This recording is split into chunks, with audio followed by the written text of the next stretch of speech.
Hello, welcome to Missionando, a program in partnership with APMT and IPP-TV.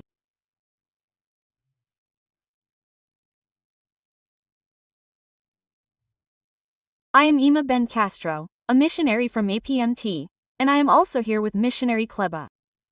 Hello, welcome to another episode of the Missionando podcast in partnership with IPP-TV.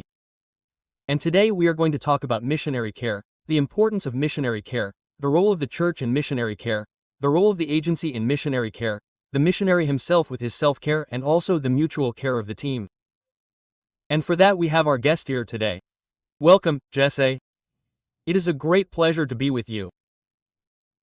I believe it will be a great time for us to reflect on this very important topic in missionary work. In fact, this topic has been forgotten, right?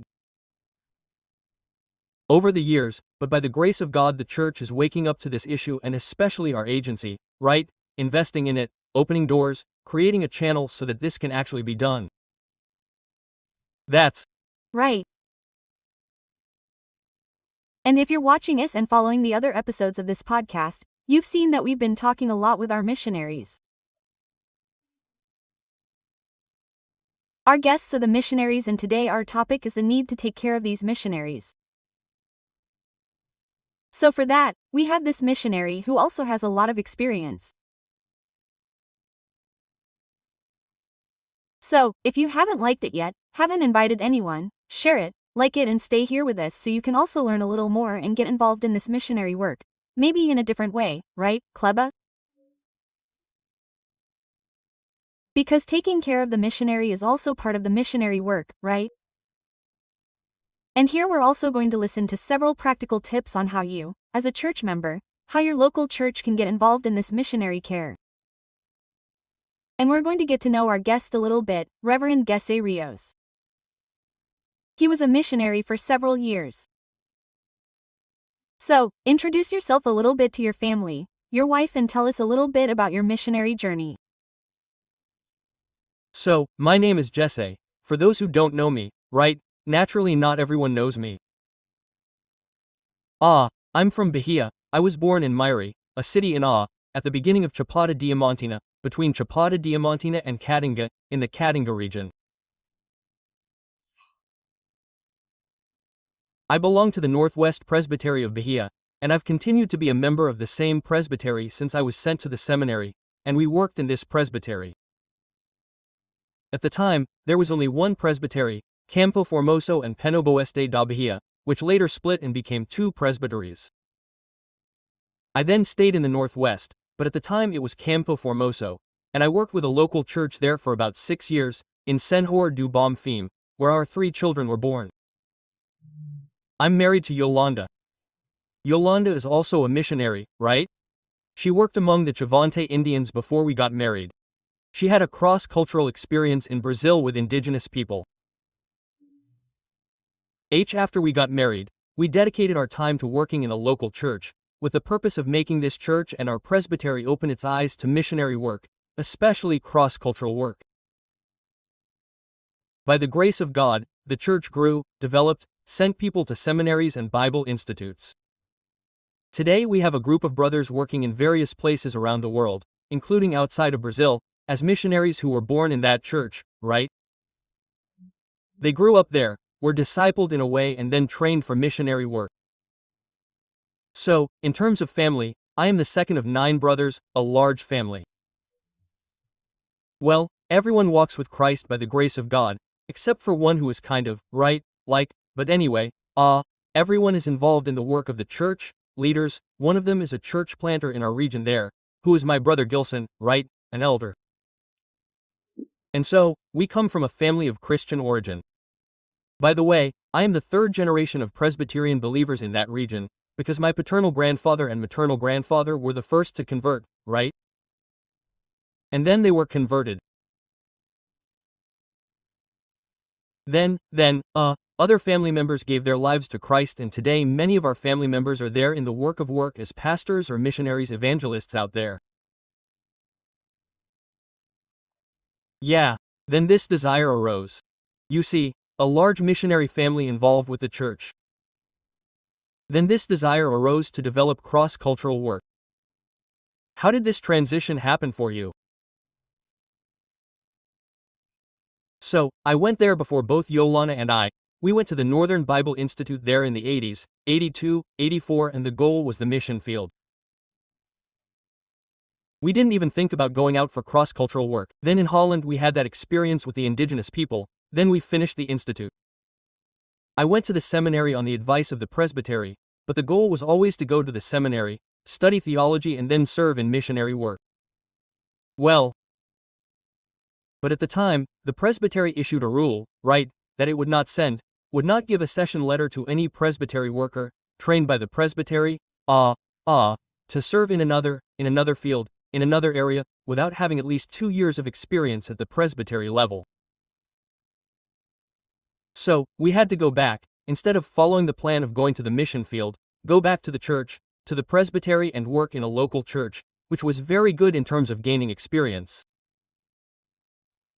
Working to revitalize a local church and seeing the work grow, exactly. Seeing the congregations being planted and, well, it was a time of great learning for us. Our children, 3 children were born in this context and I think if they had been born in the mission field it would have been more challenging. Well, not that it didn't happen later, because they were very young in the field, but the goal was always that, to go to the mission field. At a certain time, I had the idea of going to Angola. It was, that thing. Angola was the calling. A colleague in that seminary who were Angolans, Chitunda, for example, there in Recife, Tassisio Tokombong was my classmate and so he told stories of Angola and that lit our hearts, to go back to Angola. But that never really happened when we were really ready to go there we had to create a partnership with another missionary agency to be able to get to the field. At the time, JMI didn't send missionaries directly to Africa because it didn't have the structure for that. So it needed a partner agency that supposedly would offer missionary care. We felt the lack of this missionary care when we arrived in the field. The field that was assigned to us there at the beginning was Mozambique. And it's a complicated story because the country was coming out of a war, it had just come out of the Civil War. We arrived in Mozambique in 1996. The Civil War ended in 1992. So, there was a short period of no war, officially no war, but there were scattered conflicts and guerrilla groups. Weapons, lots of weapons in the bush. We arrived in 1996 and lived in the city of Bura and we were constantly warned not to go to certain places because there were mines and so on. Anyway, the absolute lack of resources in the place. So, but our desire was to serve in missionary work and we were there to serve. So, there was this very strong experience of arriving in a very different context in Mozambique and then another change, right?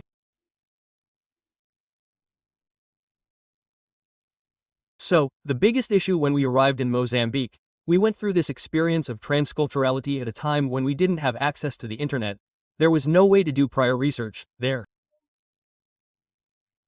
was no way to know what life was like there now, right? Today, you go and have information in the palm of your hand for any country, but back then we didn't have that. Then we arrived in a country that didn't have electricity most of the time, and communication was naturally a challenge. Right? Even the telephone didn't always work. So we depended a lot on fax machines at that time, right? Yeah, sometimes it was telegrams, but even so, the postal service was complicated. It took 3 months for us to get our letters. Right? Coming from Brazil, in order to have access and be sure that we would receive them, we had to open a post office box in the neighboring country, traveling 260 kilometers to cross the border and pick up our letters. Yes, someone from the mission would go there every month and pick them up, anyway, but it was a situation of absolute decay, no. In addition to not having these basic resources, there was no food. We had 3 small children, you need protein, but it wasn't sold in the country with the ANA. So we had to go out to buy milk. Yeah. Leaving the country to buy milk, meat, was what lasted there for a few days and then it ran out. Yeah, right? So, it required a lot of logistics, right? And when we arrived in Mozambique, 8 days later I had my first case of malaria, the most common malaria there, the false sense malaria, which ends up affecting the brain, right, causing cerebral malaria. So, that period when we arrived was very difficult. And soon after, Yolanda began to suffer from depression, which took more than a year to figure out what it was. That's another matter. At the time, no one talked about it either, right? No one knew about it. What is this? That's the reality of missionary life. My building. We're there, seeing situations. And it required care. But how do we take care of ourselves, right? When we had just arrived, and the children were still very young, we didn't have a place to live. We stayed in a temporary house for a week, then they gave us a house to stay for 3 months, then they found us another house to stay for 5 months, until finally our house came out. And we only lived in that house for a short time, because Yolanda soon decided to go to South Africa on her own. She faced it, she went to investigate what was happening, because, well, in Zimbabwe we had already done all kinds of tests, steroid, those things, but nothing could be identified that he was wrong. He was just wasting away, he reached 36 kilograms. Well, a lot of sadness, a lot of pain and a lot, anyway. And also at that time there was no cross-cultural preparation and this missionary awakening of the church was also beginning. There was some preparation, but for example, we made the law. 6 months of training in the area of missionary anthropology, linguistics, right, language learning. It helped a lot in many aspects. Oh, and then we had an orientation school in the United States. We spent about 4 months in the United States, participating in an orientation period for the missionary field, but English was the challenge. A little bit of English, yes, to absorb all that. And then we arrived in the camp and it was a shock to us right away, right? We didn't know this reality, we didn't have any images. It's one thing to hear about it, it's another to see it. Right? Walking on streets that no longer have asphalt, everything is gone and there's only sewage. Sewage everywhere, right? You have to live in an extremely hot city, covered in malaria. And you can't wear insect repellent 24 hours a day on the course, right? The mosquito nets didn't always work. You delay, lean against the ground, come back, etc. Oh. And then there was this transition to South Africa. How many years in total was it, right? In MEM it wasn't even 2 years. We felt we couldn't continue, so we went back to Brazil. All of this until, right? For 2 years, yeah, then you say, it was too much for me, right? In fact, she suffered a lot, right? Quote. Yes. And maybe there was even insensitivity on my part, feeling that things were out of control, that we couldn't continue, since the mission itself, the field leadership, who were supposed to look into this, didn't warn us, didn't call us, no. All we heard from this field leadership was, no, this is culture shock, this will pass, this is normal, it's normal, and I knew it wasn't normal, right? We should study a little about culture shock, you know? And that also comes into our theme of self-care, right? Which we're going to talk about a lot now, right? So. To also understand my limit, right? Exactly. And sometimes our desire is something, I think from the heart of the missionary's soul, right? He wants to be there so much, he tried so hard that it's hard to say no now, right? And the time came when we had to say, let it all go. What do I say to the churches, right? The great crisis of mystery. Talking has arrived in the corner, is coming back, is doing tourism. This mentality already exists, right?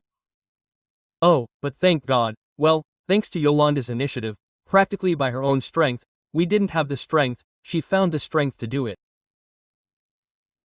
We decided to return to Brazil for medical treatment. We started with treatment in Goiânia and thank God she was guided, she was accompanied. Oh, after a year and a half living in Jatai, where her family was, we then moved to Londrina, to separate a little from the family and feel.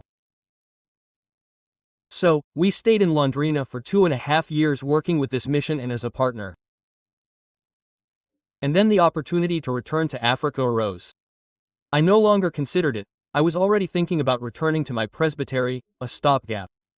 But Yolanda said, honey, I think it would be good for us to go back to Angola. I thought, guys, but it will be her soon, just for me. But I thought, it's really an opportunity for her to assert herself and, not to feel like, oh, we left the camp because it was my fault. Quote, yeah. So we went back and then we worked with Angolan refugees.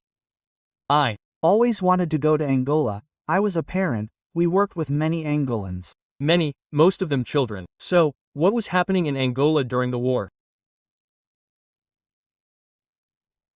In order to free themselves from the possibility of their children being captured, teenagers being captured, taken to the forests, to be trained, to serve in some way later in the war, they subjected their children to trafficking to South Africa.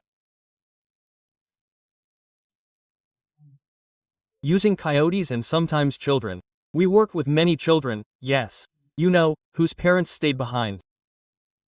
The children arrived there under the care of someone they knew, and the government finally opened up spaces for them to be accommodated, but there was the problem of language, communication.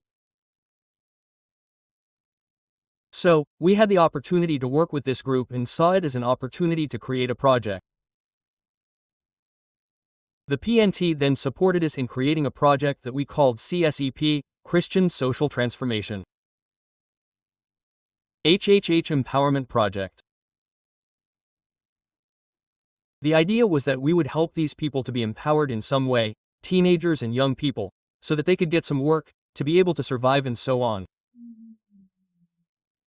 And thank God the work went ahead and grew. We ended up working with refugees from Burundi, Rwanda, the Democratic Republic of Congo, Sudan, economic migrants from Malawi, Zimbabwe, etc., and Mozambique, Angola, of course. So, thank God, and this helped us to think much more about this issue of care. These people take care of us properly, when we in Brazil treated Yolanda more and we need to take care of ourselves. If there is no care offered, let's say, institutionally or by the church, or we need to take the initiative and do it. And that was part of it too, right? Because we can't delegate the care of our life. As a missionary project, as a family. To an agency, to a church, to outsource the care, right? Outsource the care. So, it has to start with self-care, right? Which sometimes we learn the hard way, right? Exactly.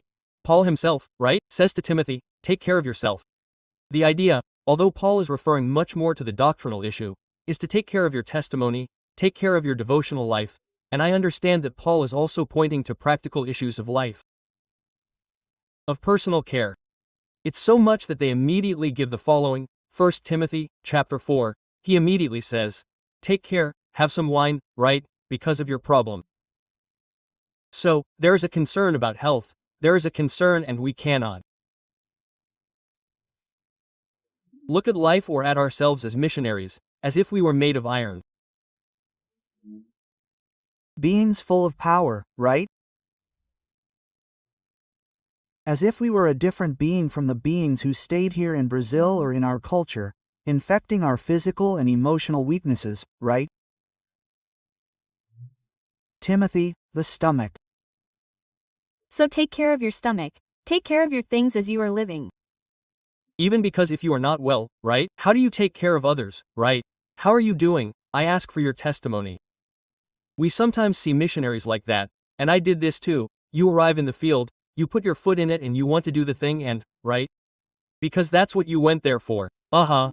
Forget that you are not a machine. Yeah. And even a machine needs maintenance.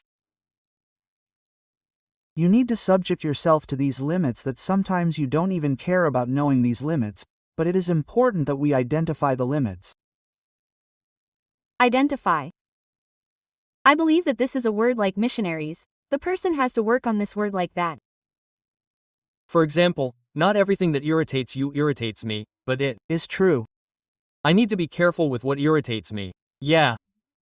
So, for example, we lived in situations in the field where police officers would come just for bribes. There are people who take advantage of this as an opportunity to talk, chat, laugh, things like that. Well, in some situations the officer will look at you and say that this is very common in Africa, say that you are trying to challenge authority. I can arrest you because of that, right? So, for some people these things are easy to take, but for others they cause an unusual irritation. Well, there comes a time when you also start to get sick, right, with different things. I'm not referring to a very simple example, but we can think, for example, about bargaining, when you go to buy something and people always want to take advantage of you as a foreigner. Right, and so on. And you have to deal with these situations on a daily basis, right? And things, as you said, are sometimes simple, but they are commonplace, and this can sometimes cause stress, but the accumulation of this can be bad. But besides self-care, what would be another type of care? Let's talk about the types of care. It's basically what we understand as the need for care.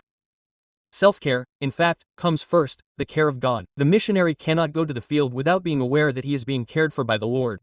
God will never abandon this person. God's care is always present. We see this in the story of Revelation, right, in the Bible. We see, by the way, Genesis, Revelation is a story of God's care for his people. So don't lose sight of the fact that God is taking care of this, right? If you lose sight of that, you've already lost everything. But on the other hand, understand that there are aspects of life that I need to take care of. So the issue of self-care comes in, which is taking care of yourself. And then in all areas, right? Health issues, the guy knows he has to take medication for high blood pressure, but he doesn't take it because he's so busy at work that he doesn't have time to think about it. So he knows he has to do some physical activity, but he doesn't. So, these things, right, are part of this self-care. And mutual care, I discovered that a good part of the care in the field actually takes place in the environment of coexistence, right? Local church that welcomes you or the project you're working on, the people there start to welcome you as they get to know you. You lose your identity when you leave Brazil. You are a strange being when you arrive, but there's a process of adaptation to this. Well, you start to be known either as the neighbor, or as the foreigner, or as the one who speaks with a funny accent, but you start to be part of the daily lives of these people. In life, one of the things we tell the missionaries when they arrive in the field is, create your space for devotional life, right? You no longer have your church there in Brazil, but you need to have an environment here, right, where you are welcomed, right, an environment of body, right? We don't go there just to create a new body, we go there to be inserted into the body, into a body that is the one we are planting or the one that already exists. So, becoming a member of a local church, participating in the life of the local church, that is very important. What we realized is that in a community where you attend in this field with a different language, a different culture, people welcome you. Embrace you, right? They welcome you. And also the missionary community, the missionaries themselves, right? It's your immediate care network. So this is called mutual care. Usually, sometimes there's no Presbyterian church. You're going to plant a church, but there are other churches and sometimes there's an association of pastors, an association of agencies, right? Other missionaries, not from the same agency, but other missionaries. You can create this body, right? Like you said, right? In Mozambique, we experienced this a lot. We practically didn't have Presbyterians from our agency, but we had people from the Assembly of God, we had Baptists, right? And we lived together as a missionary community. So this was very interesting. So the other form of care is self-care, mutual care and institutional care. This institutional care is offered by the agency and the local church. The sending local church doesn't just send a missionary and send an offering every month. This is important, and without this, the work really doesn't go forward. But the local church can do much more for this missionary that it sent. Right? Follow up closely, right? There's a crisis, we're here for you, right? We're here to help in this crisis, to walk through this crisis. The idea of missionary care is not that missionary care will solve the missionary's problems, but it's to provide a friendly shoulder, to know that there's an environment that I can trust to be able to walk together in this crisis that I'm going through. So it's like, we offer our arm, we're going to walk together, right, or hold hands, right, what we call our project, holding hands or holding hands, things like that. The idea is that we're together.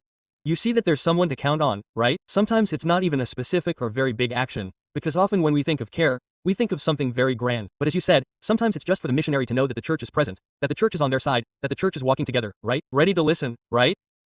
Sometimes, and I have been working with colleagues now more directly on the issue of care, and I realize that sometimes I just need to talk, open my heart, say a few things, pray together, and then it's resolved.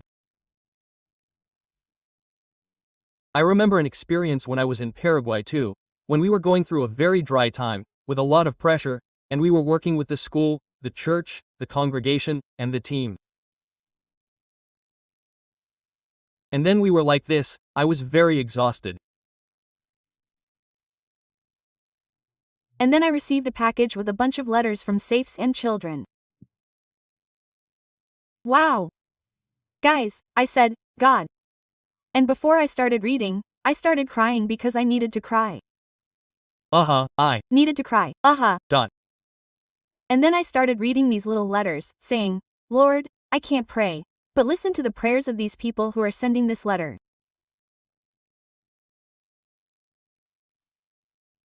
Guys, this experience was very striking to me, very powerful, because it shows the care of someone who may not know what you're going through, but these initiatives, these actions are very important.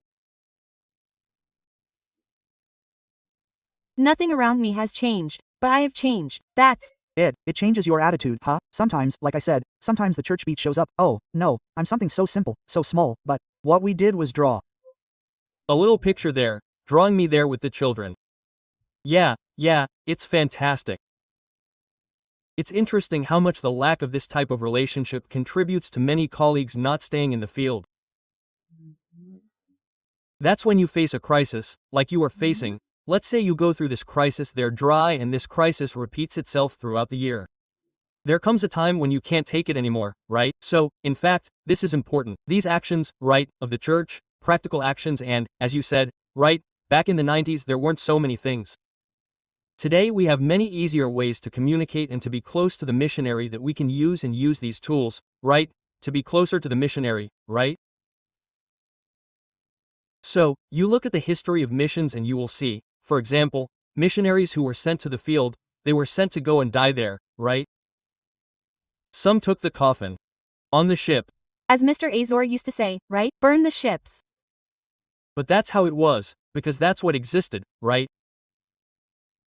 There weren't many missionaries like we have today. I wanted to be like Don Judson and I wanted to be like Jonathan Taylor, right? Carlos Studio, those missionaries that we, venerate in a certain way, David Lyston, Mary Moffat.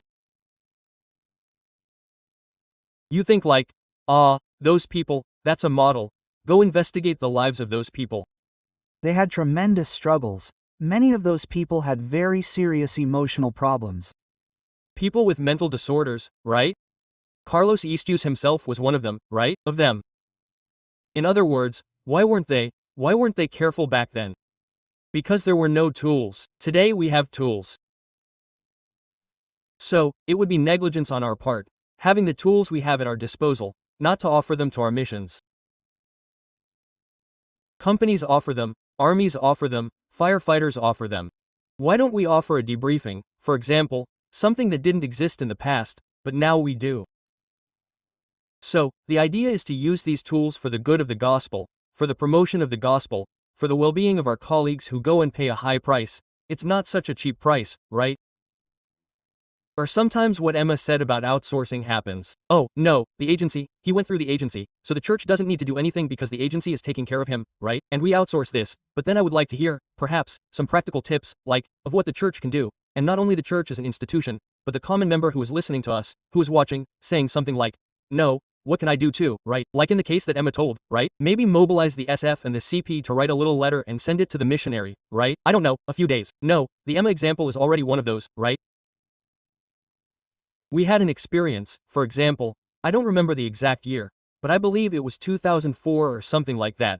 A church in the interior of Bahia, in the city of Piritiba, held a campaign with its children during the year to raise money to send to a missionary child, or to children in the mission field. They chose to send it to our family, our 3 children. And the campaign was a different day, offering a different day to the children of the missionaries. And they raised some money there, and then sent a letter to each, right, to each of our children. And with that money, our children decided, we want to go to Ratanga Juncture, which was a place that had a theme park there. We had never seen it. It was something like that we didn't have access to, right? And so we gave them a day there. So we did one for them at that moment. It was something extremely enjoyable. So these are things that seem simple, but the impact of this is huge, right? They already deprive themselves of their children deprive themselves of their cousins, their uncles, of having a baby with you after the bunny ride, right? So this environment is missing. Yes, there's still a beautiful part. Dad can't. Mom can't. They go out and let the children spend everything playing and thinking, that's it. This is not a reality for us, right? But then, there are many things that can be done, right? For example, there are professionals in various areas who can offer their profession to help out, maybe. The word help isn't very good here, right? But cooperating with the missionary work, right? Well, the issue, for example, of a visit to the field, if you have resources, right, and using them for the glory of God. You visit a field, not to honor the missionary. Well, find a place to stay, right? No, you don't go there to stay at the missionary's house, bringing more headaches, more tiredness, more worry about receiving, accommodating, offering the best. So, go there and spend some time with this missionary. Maybe I'll take a week to cook for this missionary family there and go to their house every day for dinner and coffee. For example, the missionary in the field doesn't have access to most of these things, right? And he lost this, he left this in Brazil, because his family stayed behind, he doesn't have this there anymore. So, this type of participation shows missionary care on the part of the local church. I remember that at the height of our struggles, there in Mozambique, a church in Brasilia, the National Press Arena Church, the Missions Council there, the SEM of the church, sent 2 sisters from the Missionary Council to a conference in South Africa and, from there, they came to visit us. Look, for us, it was, I believe, one of the most wonderful experiences we've ever had in the mission field. Our sister Zilla and sister Eunice dedicated time to taking care of our children, to playing with them, to being with us. So, it was something from God, right? At a time when we really needed it. Even with malaria and everything, but they were there and participating in that moment with us, it was something fantastic. And this is possible to do, right? Especially today. Things are easier today, right? So it is possible to do a project of this nature. Let's say, the local church and the missionary were sent via the PMT, but this church not only sent them, but the PMT takes care of them. We can participate in this process, and I believe that one of the ways is, including, consulting the APMT itself, the missionary care coordination.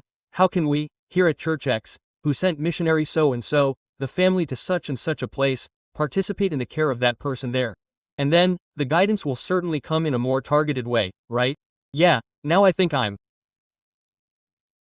going to pull the strings a little to one side here too, because I believe that one of the fundamental aspects that is often somewhat forgotten is the issue of pampering the wife.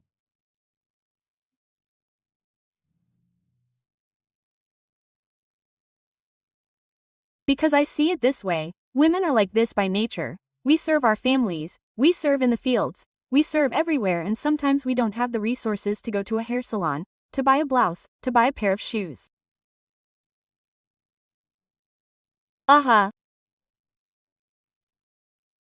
And how does this recharge your battery when you feel like you're here in Brazil? For example, it's very common to get your nails done, and in the mission field it's very expensive. Many times you don't even have enough money to buy nail polish. That was Yolanda's dream. When I go back to Brazil, I want to make my videos every week. Who did it there for a year or more? Anyone who hasn't left Brazil has no idea what that's like. So, sometimes a staff or a group of brothers or a particular person. God puts it in their heart. I'm going to send a special offering, and defines it, saying, this $100 that I'm sending is for the wife to make a treat for herself, right? So these are small things, or together with other sisters and do a specific thing, right?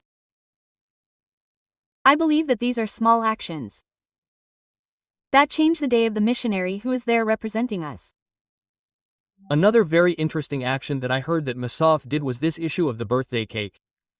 Then the sisters would get together, right, send an offering to the missionary, and say, "This is for your son who is celebrating his birthday this week. It's to buy a cake. It's not for you to spend on anything else. This is for the cake." So this idea of directing, right? Let's make an offering that sometimes is an offering that in our eyes is small, but it will make a huge difference there in the field and in the family and in her life. Yes. And there are many of us who have heard the lady and lady. What do you call them? From UNITA? Oh, K. Mrs. Nade K. For several years, I think more than 25 years, she was doing this cake project. Cool. And she has more than 5,000 letters from missionaries that she sent and received. Including SN. We were also blessed by this project.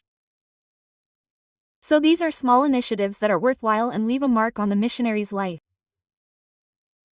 And our time is almost up. We are almost at the end and not just getting into it. There is a lot to do, guys. This is just the first contact for you to understand, and you who are watching us, listening to us, about the importance of taking care of our missionaries, right? Those who are there. And sometimes we are very demanding and we demand a lot from ourselves, especially because situations that are the work of the Holy Spirit do not depend on us. But we as a church need to take care of these missionaries, and even so, the churches taking these actions are individual and everything, now PMT. So it is already mature, almost 20, more than 25, 26 years. So, PMT started to structure this department of missionary care. Tell us a little, Pastor, about this new area of which you are the coordinator.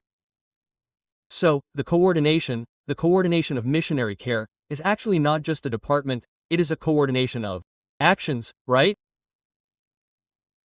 It came about by initiative, I would say, even outside of a decision of PMT. Oh, and our brothers. And then, we need to mention Monica Mesquita, we need to mention Eileen Scherer, we need to mention Reverend Jose Joao himself, who, right, took the initiative to visit the fields, to spend time with missionaries, to make trips so he could sit with the missionary, right, read a biblical text, pray together and have a conversation, right, in the field, huh?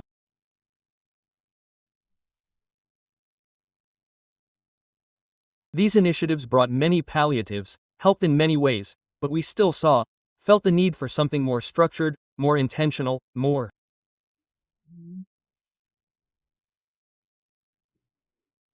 organized, not only to act in situations that arise, but to prevent certain situations, to work towards preparing the missionary for the realities that he will face, but so that he can take care of himself. Then there's the issue of self-care, generating in the mission and in the missionaries. So it is not only the missionary who is in the base camp, but the agency itself through its assembly and board, the culture of care, right? We send and we take care. And then the PMT, in light of these initiatives back then, decided to appoint a committee to prepare a care document. And this committee was composed of all the area coordinators. At the time they were called grassroots leaders in different regions of the world. We met for about 8 months or more virtually during the pandemic to discuss a care proposal for the PNT and present a proposal to the PNT. So, as a result of this proposal, which Reverend Marcos Azevedo was the coordinator of the Europe area at the time, today it was divided into 3 sub-areas. Reverend Marcos Azevedo was the rapporteur of this document and it was sent to the PMT. In 2021, the PMT approved the creation of the Missionary Care Coordination, which when we created it, we called the Missionary Care Department, but the PMT itself later changed the name to Missionary Care Coordination. For me, that doesn't change much, right?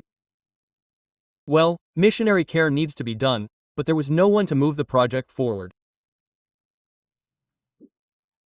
The coordination included 5 advisory boards, 5 areas of activity.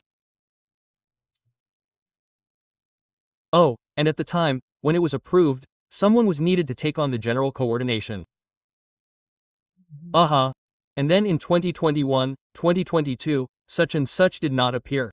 At the end of 2022, beginning of 2023, we came across a problem there in South Africa, and Olanda was already having problems with her visa. So, due to departmental errors, humanly speaking, it was the department's error, but we know that God's hand was in it. She was no longer able to get a visa to return to South Africa.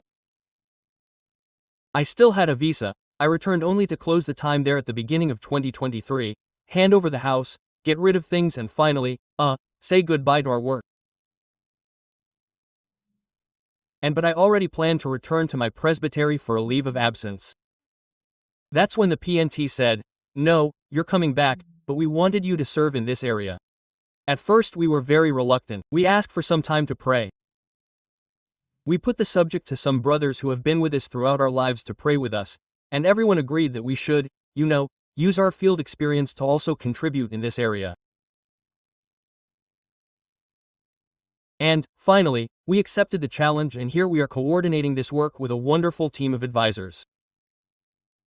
What are these 5 advisory services? You mentioned this to me? So, pastoral advisory services have to do with pastoral care, the situation. Missionaries also sin, right? They are sinners. Sometimes they need to be corrected, they need to be guided, they need encouragement, and they need to be guided by the Word of God. So, pastoral biblical counseling, we have therapeutic advisory services, which have to do with mental health. We have many colleagues who are going through difficult situations in the fields, right? Whether it's depression, children with autism, those kinds of things. We have health advisory services, physical health in particular, which has already been coordinated. In the pastoral advisory services, we have Beto and Vanya, right, as advisors. In the therapeutic advisory services, we have Mariana, Reverend Amos' wife, in Chile. In the health advisory services, we have Carol Carone, a member of a Presbyterian church in Rio de Janeiro, very involved in missionary work, and involved in this area as well. We have security advisory services. Many of our missionaries work in fields with many restrictions. We have situations where people work in places with a high rate of earthquakes and things like that. So, they need to be trained in safety and security. And we have family advisory services. In the security advisory services, we have Reverend Vladimir and Raquel, who are working at Kirstu. And the family counseling team, Reverend Patrick and Aline Scher, they are, working with Muslims in South Africa, which has June. Together, we, have a weekly meeting, every 15 days, something like that, to discuss the work and walk there, giving the step-by-step on the journey. So that's it. And this work is to look after the pre-field missionary. Those who are preparing, those who are in the field and also have the re-entry, right? So there is a lot of work for this team, huh? How does it work? When does the care start and to what extent? So that's a good question. It starts when the missionary, the person begins the process with the PMT, that is, he applied, the PMT received him as a candidate, then his CFM, his training begins. The counseling team is pastoral, especially, it closely monitors this process, including going to the CFM modules, meeting those who have not yet had the first contact. And hey, this is one of the areas in the pre-field. So the field, naturally, it is said, when he went to the field, he needs to have this follow-up in the field. And the post-field, and this is one of the areas that is perhaps a little more difficult, because people understand. You're going home safely, right? But the person who went to the field, he left one Brazil and returns 10 years later or more, finds another Brazil. He left a church, he returns. He has another church. He left a family, he returns. That family no longer exists. People, even if people are still alive, they have changed. Churches also change, right? Pastors change. Anyway, it's a different reality when he returns. And he returns with that illusion that I know everything, and the frustration is this, that this expectation in his return is not met. He has a different notion of traffic, because there he drove on the other side of the, etc. Then he gets here, looks the wrong way and wants to cross the street. In other words, there are many conditionings in this mind that need to be followed during this return. Basic tips on where to buy this, where do I get this document, expired documents. I haven't had a Brazilian driver's license since 2004, only a South African one. So now I had to change, but I didn't know what the process is now, right? So having someone to guide you through this step by step is important for the church to understand this re-entry and provide all this support is very fundamental, right? Of course, right? Without it, by the way, life becomes much more difficult for the returnee or the called re-entrant, right? And how is this time going? Each year, more than a year that the coordination has been properly developing this is. Us. How long more or less it has been emerging, we know that it is being built. True. In fact we officially took over in December of 2023, so there's a little over a year of walking and we have already seen a lot of progress, thanks to these advisors that got involved. That have worked with Finco, right? The advisors, most of them are in the mission field. They feel the needs of the field, so they breathe that, right? Missionary care in a way. So what we assess today is that we are assembling a plane while it flies. We usually say that, right? The project was handed over for us to execute and step by step it is being assembled. There is a certain impatience, on one side or the other, right, that it seems that things are not moving as they should, but thank God, we are seeing that a lot has been happening, right, in this process. For example, the PMT did not have a child and adolescent protection policy, and we ran terrible risks in the field because we did not have a document that provided guidance on this. A policy or general safety plan for the fields was recently created with the coordination of care. And it applies to all missionaries, especially those who go to high-risk areas. So we also created it and the PMT recently approved it, and it is already being implemented as well. So, there are steps being taken and the idea is that we move forward in this area of care in such a way that the missionaries do not need to hear about care. They have this in mind, they know who to contact, what to do in certain situations, because there is a whole set of guidelines for this care to actually happen. And I found that word that you mentioned earlier very interesting, right? About this issue of taking care before something happens, this prevention, right? So, all this care from the preparation stage is so that everything that happened to you when you arrived in the field does not happen, right? And there should be this monitoring from the beginning so that something bad doesn't happen, and the missionary doesn't have to leave the field, right? So this prevention is fundamental and I would like to talk a little bit about how those who are listening to us, watching us can be part of it, right? Contributing in some way with their profession, with their time, right? Yes, by the way, a good question, because over the years, traveling through churches in Brazil, we hear this question, but how can I help? And I use the word help, it's not helping. You have the privilege of participating in this wonderful work that God is doing in the world. First of all, this is to understand that I'm not helping, I'm God giving me the privilege of participating in what He's doing. For example, I'll give you a case. There's a growing work today at Mpumalanga University, in the northwest and northeast of South Africa, carried out by the Banton couple, right, Vinicius Zibit. The work is growing, many students are coming closer to Christ and they have demands that they can't handle, right? So, maybe we can get involved in this work, participate with these brothers who are on the front line in practical ways. They need resources and usually a lot of things involve resources, right? They need guidance sometimes for certain issues related to the student area, right? Ministry among students. Anyway, there are many ways for the local church to get involved in specific projects. So you have the privilege of joining what God is doing through this family, this couple, and then participate in this work. Today we have I don't know if I should say this now, but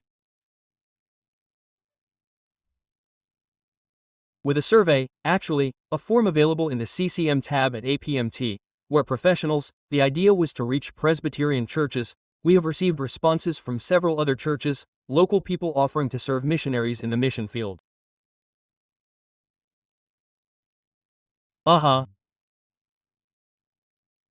Whether it's legal advice for a matter that arises in Brazil, when you're there, a situation with the INSS there, with the federal revenue, with lawyers can help. So many lawyers have already registered. We have the health area and, sometimes, the missionary is isolated in a region where access to a doctor, a clinic, is very difficult, but there's someone I can call, that's ask for advice, right, or show the image here of the child in need of care, and get guidance there. So, this form, you go there, fill out the form, register, and the PBT has, then, the guarantee that there's this person we can count on, that the CCL can count on, in the event of an eventuality, in the event of a need for one or another missionary. We already know, look, these people have already committed. We can go to this list and then access the list and contact the person, find out if they can, can't, when and so on. Let me just reinforce then, okay? Access the website pmtmt.org.br/cc or just access the website apmtor.br. You will find the missionary care section there and you will find this form, so you can fill it out and participate in what God is doing, contributing with your profession, with your knowledge there, serving the missionaries in the field, right? Look, we still have a lot to talk about, we still have a lot of experiences, but if someone wants to get in touch with your particular project, how can they get in touch? So, if the objective is to participate in this missionary care process, we have an open channel there. There is the CCM's own email, ccm@apm.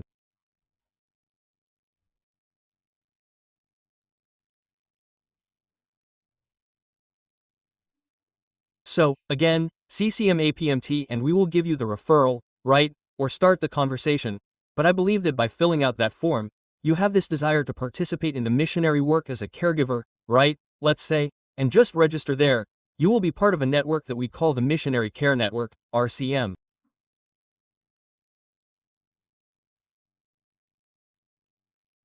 And if someone also wants to know more and wants to invite you to go to their church and get more involved, because missionary is a thing for missionaries, right? We are also talking about a missionary project, entry. Maybe someone would also like to embrace your project and also join this project and want to get to know it, visit it, invite the pastor who is here in Sao Paulo, right, in Atibaia. Maybe also to get to know a little more about this and in addition to this CCN email, and you can also use the personal email gcongsse@apmtog.brbr and then for more personal questions and we will go from there. Very good. Thank you very much, Pastor, for the clarifications, for the experiences, for the motivation that you shared here so that we can look at these missionaries, not only as they are called, but also as superheroes, right? They are so human like us, who need the affection, the hug and also the comfort of the church, because they are also giving their lives, they are dedicating their lives. Thank you very much in your parting words, Pastor, to thank you too. Thank you for being here. Oh, I am the one who is grateful. It is a great opportunity, right? To be able to publicize the work, to say that the PMT is doing what needs to be done in relation to missionary work, especially in this area of care. So, my thanks to you who are already participating, right, are already participating in this task and my invitation to you who are not yet, to join us so that we can serve the Lord together. In fact, the entire PMT missionary project begins with an expression. The general objective of the project is to glorify God through and what it does, right? So you too can glorify God by getting involved in missionary care. Thank you very much and see you in the next episode. What?